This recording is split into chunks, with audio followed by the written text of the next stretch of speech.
Dando continuidade. Embora na fala a pronúncia das palavras varie, na escrita é preciso atenção. Exemplo disso é que acontece com as palavras fluido e gratuito. Muitas pessoas tendem a pronunciá-las acentuando o possível hiato, fluido e gratuito. Mas na escrita formal é preciso perceber que esse hiato, gente, não existirá, certo? Então, vamos se atentar para as palavras fluido e gratuito, certo? Agora com os verbos ter e vir. Nos verbos ter e vir, utilizamos o acento circunflexo para indicar a terceira pessoa do plural. Então, eu tenho a terceira pessoa do singular, ele, aí com o verbo ter, ele tem. Aí, para diferenciar a terceira pessoa do singular para a terceira pessoa do plural, com os verbos ter ou vir, eu vou pôr o acento gráfico. Eles têm. Então, eles têm um acento circunflexo, certo? Da mesma forma, funciona com o verbo vir. Na terceira pessoa do singular, ele vem. E na terceira pessoa do plural, eles vêm. Aí, vocês vão pôr o acento circunflexo. Compreenderam?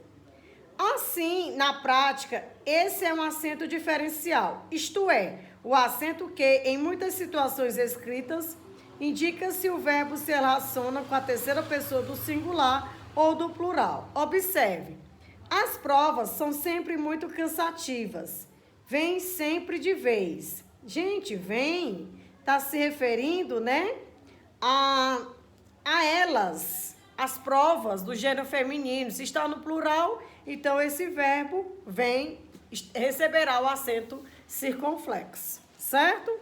Página 173. Eu tenho os ditongos.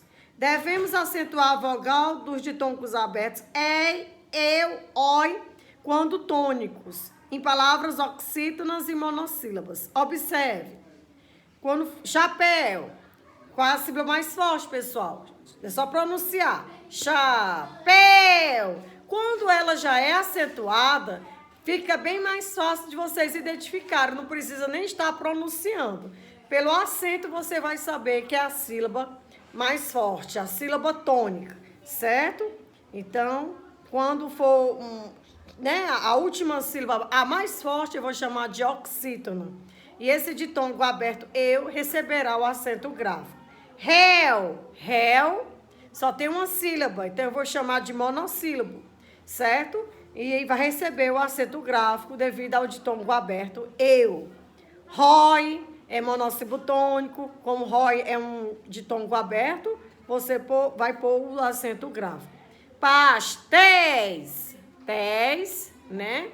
Tem um acento gráfico por causa do ditongo aberto, né? Véu também é um monossílabo tônico e vai receber o acento gráfico. Anéis, néis é oxítona, você vai pôr o acento gráfico devido a ser um ditongo aberto. É para os ditongos abertos. Repetindo, e, ol, oi, eu, tá? É importante notar que, antes do novo acordo ortográfico da língua portuguesa, que entrou em vigor em janeiro de 2009, os ditongos abertos tônicos, ei e oi, recebiam um acento gráfico também em palavras paroxítonas. Agora esse acento não existirá mais. Depois, né, gente, que houve um novo acordo ortográfico, foi retirado o acento gráfico para as palavras paroxítonas com ditongos abertos ei, oi e eu, certo? Por exemplo, eu tenho a palavra ideia.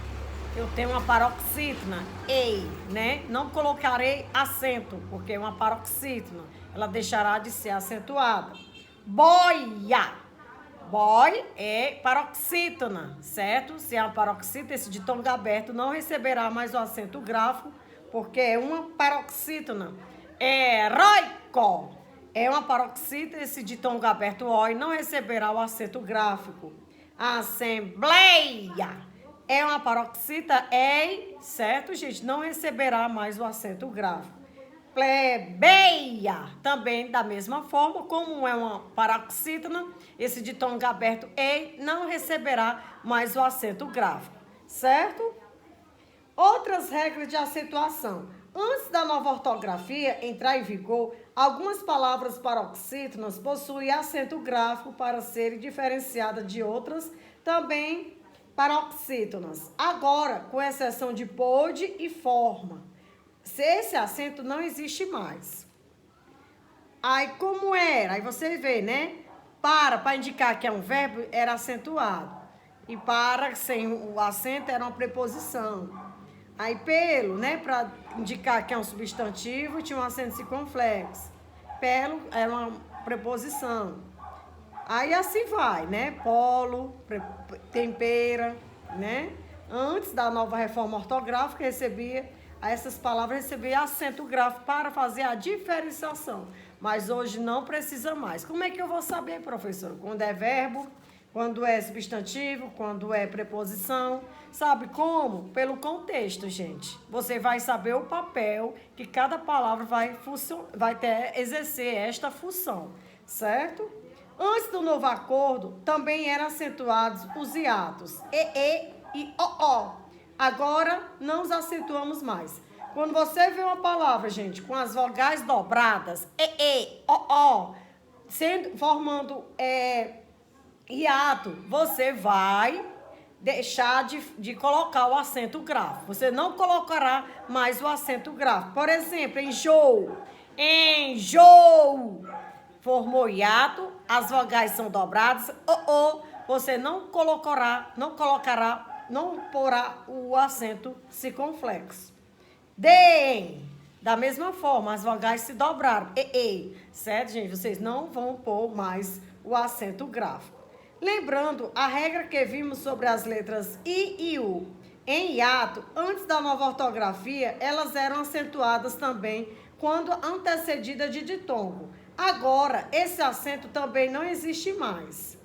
Certo, gente? Quando eu tenho, depois de um ditongo, as letras I e U, certo? Formando o hiato, eu não colocarei mais o acento gráfico. Por exemplo, bocaiúva, feiura. Então, nas letras I e U, formando o hiato, depois de um ditongo, não receberá mais o acento gráfico. Compreenderam, pessoal? Então, abraço e até a próxima. E estudem, tá?